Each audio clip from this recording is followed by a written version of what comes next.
A very good morning to everyone. This is me Apurva Thakur and you all are watching me on my YouTube channel. So guys, thumbnail से आपको पता चल ही गया होगा आज हम बात करने वाले हैं इंडिया बांग्लादेश रिलेशंस के बारे में।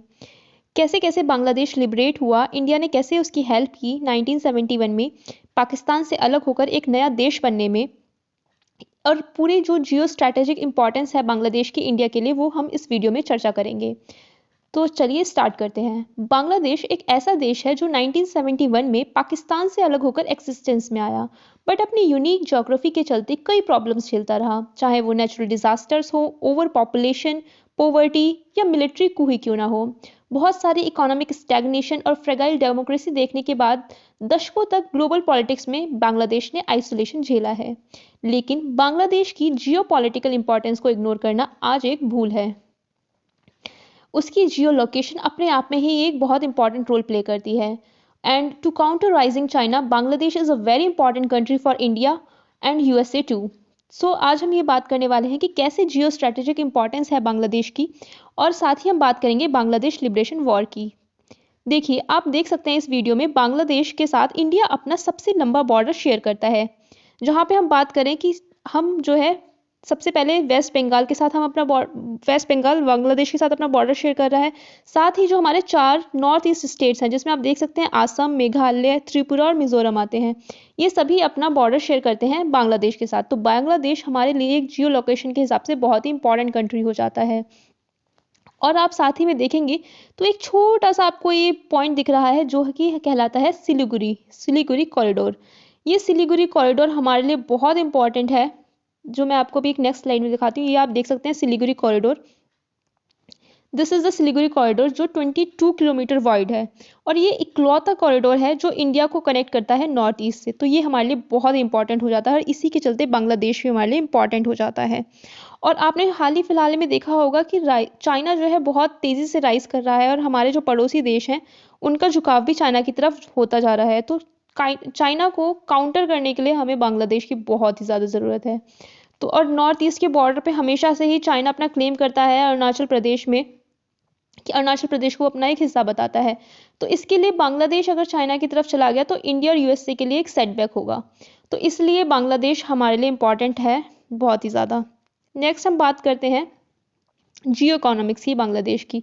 बांग्लादेश एक लार्जेस्ट गारमेंट इंडस्ट्री हब है, and the economy has grown with robust 7% growth rate in Bangladesh.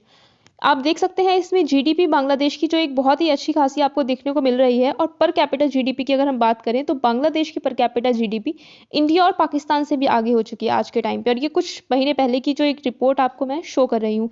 और इसी के साथ Bangladesh second largest south Asian economy भी बन जाता है।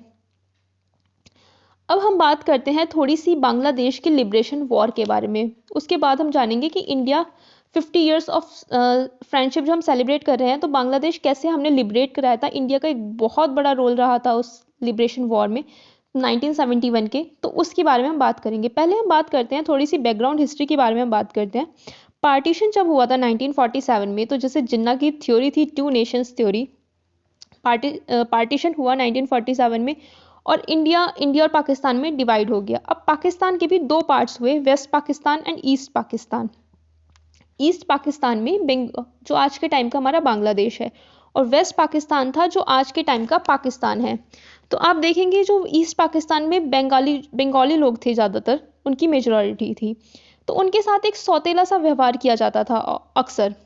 और वेस्ट पाकिस्तान में जितनी भी रूलिंग एलाइट थी वो सब वेस्ट पाकिस्तान से थी। वहाँ पे उर्दू स्पीकिंग पीपल या पंजाबी की स्पीकिंग पीपल थे। तो ईस्ट पाकिस्तान के लोगों में कहीं ना कहीं एक गुस्सा था उन लोगों के लिए। और अगर पॉपुलेशन की बात करें तो 60% पॉपुलेशन ईस्ट पाकिस्तान में रहती थी, पर बजट उन पर खर्च किया जाता था सिर्फ 30%।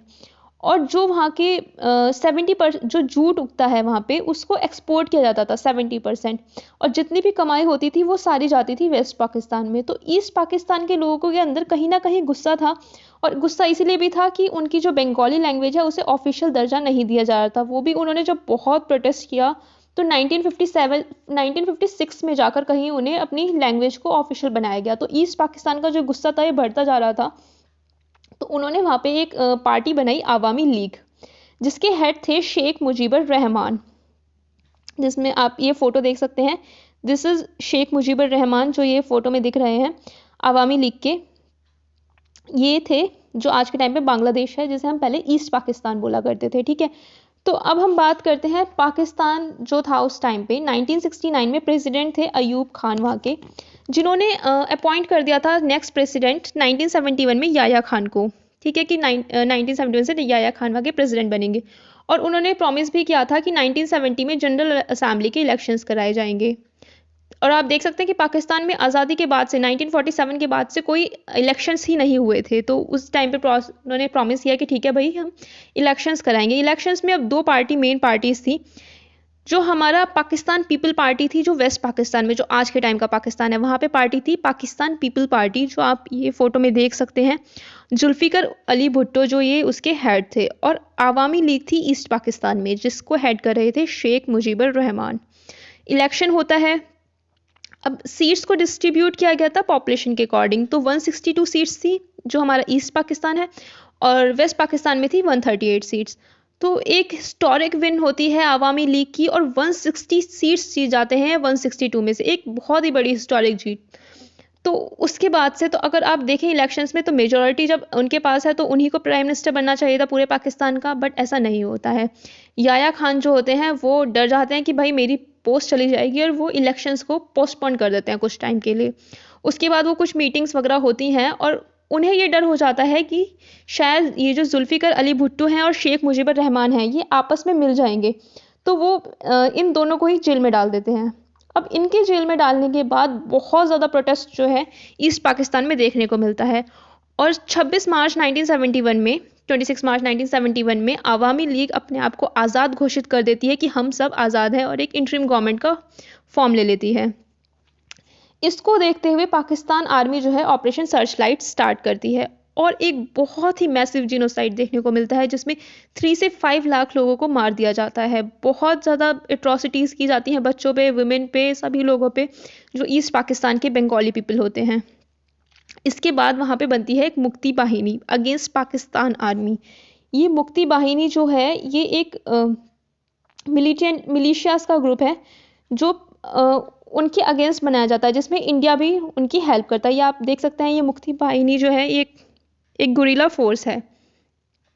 अब पाकिस्तान को कहीं ना कहीं ये डर सता रहा था कि इंडिया पाकिस्तान पे अटैक करेगा, तो प्री एम्प्टिव स्ट्राइक में 3 दिसंबर को पाकिस्तान इंडिया पे अटैक कर देता है, बहुत सारे एयर बेसिस पे। और ये आप देख सकते हैं फोटो में, पाकिस्तान ने दोनों तरफ से अटैक करने की कोशिश की है इंडिया पे, ताकि इंडिया दोनों तरफ से लड़ने की कोशिश नहीं कर पाएगा। 3 दिसंबर को वॉर बिगिन हो जाता है, पर इंडिया बहुत ही अच्छे से, जो इंडिया की फोर्सेस हैं वो बहुत अच्छे से फाइट करती हैं। 4 दिसंबर को Indian navy operation Trident launch करती है चिटगोंग में, जिसमें पीएनएस गाजी को डुबा देती है। और उसके बाद 13 डेज तक ये जो वॉर है वो चलता है, लगभग 13 दिनों तक। और 16 दिसंबर को इंडिया जीत जाता है। 16 दिसंबर 1971 एक हिस्टोरिक डे बन जाता है अपने आप में, जिसमें बांग्लादेश को लिबरेट कर दिया जाता है, जिस दिन 93,000 सोल्जर्स जो हैं सरेंडर करते हैं इंडिया के आगे। उस टाइम पे इंडिया के फील्ड मार्शल थे मानिक शॉ, जिनका एक बहुत इंपॉर्टेंट रोल रहा था इस सरेंडर में। और उसके बाद ये स्वर्णिम विजय दिवस बन जाता है 26 मार्च 1971, जो आप देख सकते हैं। ये Bangladesh officially became a new country, जो आप फोटो में देख रहे हैं। और ये इंस्ट्रूमेंट ऑफ सरेंडर है, जो कि जनरल ए के नियाजी साइन कर रहे हैं पाकिस्तान के। ही इज़ जनरल ए के नियाजी। ये जनरल ए के नियाजी हैं, जो आपको, ये एक बहुत ही हिस्टोरिक फोटो है। ही इज़ जनरल ए के नियाजी। और ये है इंडिया के जनरल JS अरोड़ा। इन्होंने इंस्ट्रूमेंट ऑफ सरेंडर साइन किया था, जिसमें पाकिस्तान के 93,000 सोल्जर्स ने सरेंडर किया था। आप देख सकते हैं बहुत ही हिस्टोरिक जो थी जीत थी, इसलिए स्वर्णिम विजय दिवस बोला जाता है 16 दिसंबर को। और अपने आप में है ही ये सच में एक बहुत बड़ी जीत है। तो और उसके बाद ये जो है इसमें, लेकिन इसमें बहुत लोग मारे गए थे उससे पहले जो जिनोसाइड हुआ था।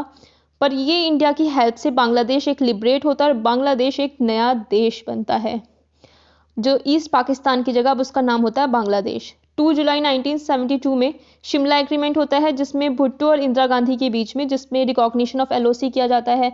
और इंडिया ने जो भी पार्ट जो है वॉर के टाइम पे लैंड जो पाकिस्तान का ऑक्यूपाई कर लिया था, वो उन्हें वापस दे दिया जाता है। तो इस तरह से बांग्लादेश लिबरेट हो जाता है।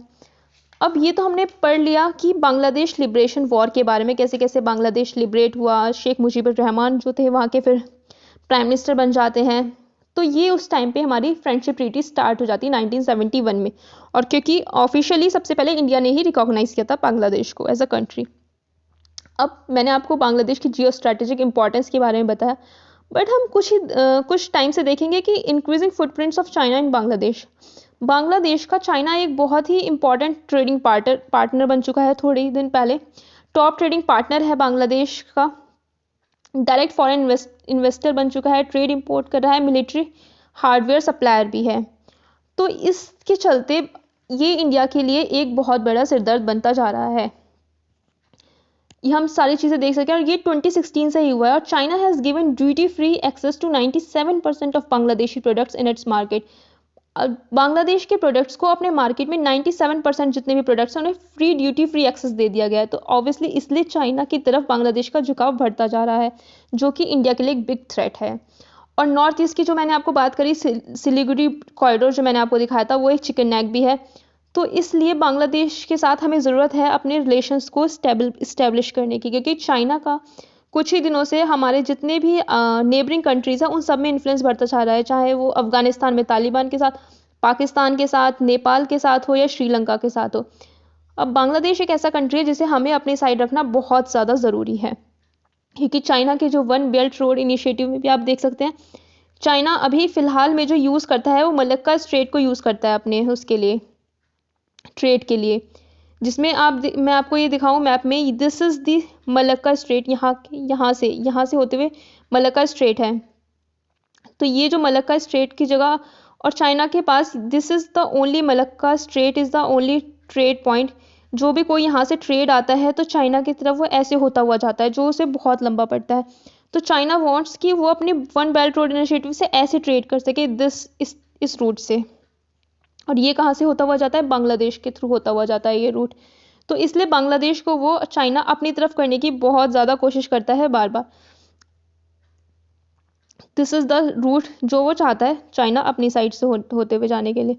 तो इसके लिए इंडिया को ज़रूरत है कि बांग्लादेश के साथ अपने फॉरेन रिलेशंस ज़रूर अच्छे सुधारे जाएं। जो फॉरेन पॉलिसी हमारी बांग्लादेश के साथ अच्छी होनी चाहिए, तभी हम कहीं जाकर चाइना को काउंटर कर सकते हैं। और ये सिर्फ इंडिया के लिए नहीं, अमेरिका के लिए भी बहुत ज़्यादा ज़रूरी हो जाता है अपने आप में। और इंडिया बांग्लादेश के रिलेशंस हम बात करें, मैंने आपको पहले ही बताया, India is the first country to recognize Bangladesh and establish diplomatic relations immediately after its independence in December 1971। उसके बाद हमारे डिफेंस कॉपरेशंस भी चलते रहते हैं, चाहे एक्सरसाइज संप्रीति हो, नेवी हो। उसके चलते हमारा बॉर्डर मैनेजमेंट, जो हमारा सबसे ज़्यादा बॉर्डर क्योंकि बांग्लादेश के साथ मिला हुआ है, बहुत सारी रिवर्स हैं, 54 ऐसी कॉमन रिवर्स हैं जो बांग्लादेश में होती हुई जाती हैं इंडिया की। तो उसके साथ हमारे वाटर इश्यूज़ भी हो जाते हैं, और इकोनॉमिक रिलेशंस भी। बांग्लादेश इंडिया का बिगेस्ट ट्रेडिंग पार्टनर है साउथ एशिया में, और मैंने आपको बताया भी कि साउथ एशिया में बांग्लादेश एक सेकेंड इकोनॉमी की तरह भी उभरा है। तो इन सब के चलते बांग्लादेश एक बहुत ही इंपॉर्टेंट कंट्री हो जाता है हमारे नेबरहुड कंट्रीज़ में। तो और इंडिया ने फिलहाल ही में अपने बहुत सारे रिलेशन, जैसे नेपाल के साथ हमारे रिलेशन थोड़े ख़राब हुए थे, वो काला पानी जो जगह है उसके ऊपर, श्रीलंका के साथ भी यही है, और पाकिस्तान के साथ तो आप लोगों को पता ही है।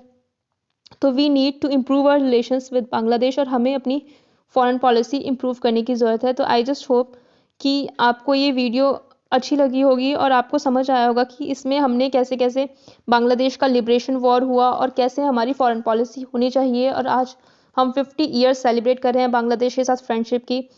तो बांग्लादेश हमारा एक बहुत ही स्ट्रैटेजिक इम्पॉर्टेंट नेबरिंग कंट्री है, जो जियो स्ट्रैटेजिकली बहुत इंपॉर्टेंट हो जाता है, चाहे वो जियो लोकेशन की बात हो या जियो इकोनॉमिक्स की बात हो। एक ह्यूज डेमोग्राफिक डिविडेंड है बांग्लादेश के पास। बांग्लादेश की 20% जो आबादी है वो 25 साल से कम की है। तो इट मीन्स वहाँ पे एक चीप लेबर है, तो इन्वेस्टमेंट भी वहाँ बहुत ज़्यादा है। और साथ में ही वो जो हमारे कॉमन जो ऑर्गेनाइजेशंस हैं, जैसे चाहे वो सार्क हो, बिम्स्टेक हो, यूएन हो, इन सब में भी हमारा पार्टनर है। तो एक डिप्लोमेटिक फुटप्रिंट भी बढ़ जाता है इससे। तो इसलिए राइजिंग चाइना को काउंटर करने के लिए और हमें अपने रिलेशंस सुधारने के लिए बांग्लादेश एक बहुत ही स्ट्रैटेजिक पार्टनर है हमारा। आई जस्ट होप कि आपको ये वीडियो पसंद आई होगी। Thank you for watching. Will meet soon in the next amazing video. Till then take care, bye bye.